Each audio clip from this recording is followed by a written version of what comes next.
and Disney disagreed.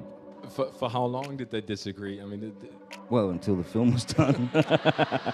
In case you weren't aware, Disney never meant for Captain Jack Sparrow to be portrayed in a certain way. After arriving on site and reading the material, Johnny Depp made the decision that he wanted to do something entirely different. This is why Captain Jack Sparrow is such a complex character and is loved by so many people. But it seems like Disney is so bitter towards Johnny that they would do anything but acknowledge the fact that Depp contributed to the success of the film in so many ways. So, how did Disney disregard Johnny's contribution to the character, and just how ungrateful are they to the person who basically added so much character to Jack Sparrow? Let's find out. Johnny loves Jack Sparrow, and everyone knows that. I know most of you are also aware of how a lot of people love Depp's portrayal of the beloved character. I guess it was only natural for viewers to admire Johnny's take on Captain Sparrow, especially after the actor added his own twist and touches to make the main character the well-portrayed pirate that he became. In an interview with Collider, the actor discussed how Sparrow came to be, revealing that the character struck him after a particularly hard sauna session. And let me tell you, it's very admirable to hear him talk about it. However,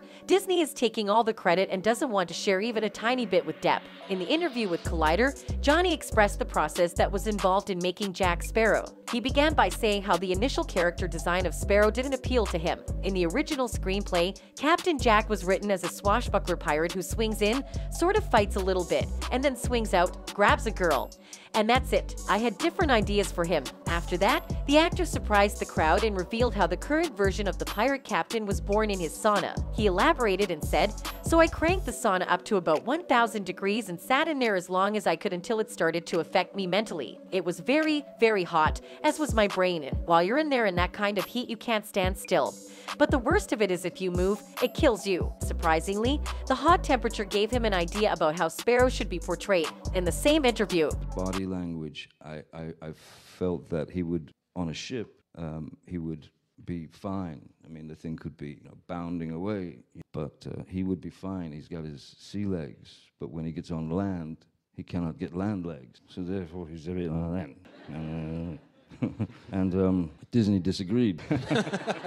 Actually, Disney did not like the early Sparrow footage that they had seen with Depp. Some assumed he was making Sparrow into a gay figure, while others thought he was nuts or dangerously inebriated. Angry executives had multiple conversations about it while attempting to persuade Depp to modify his ways. Depp declined, stating that if they wanted Sparrow to be played differently, they would have to fire him. Disney would have looked horrible if they had let Depp go, so they retained him, and the rest is history. His body language, I felt that he would, on a ship, he would be fine. I mean, the thing could be, bounding away, but he would be fine. He's got his sea legs, but when he gets on land, he cannot get land legs. So therefore, he's a bit like that. Even now, Disney is not giving Johnny any credit, and fans are not happy about this. One fan commented about Disney's initial option for Depp's portrayal of Jack Sparrow and said, "I could listen to this over and over again and still not get bored because I love how right he was and how wrong they were."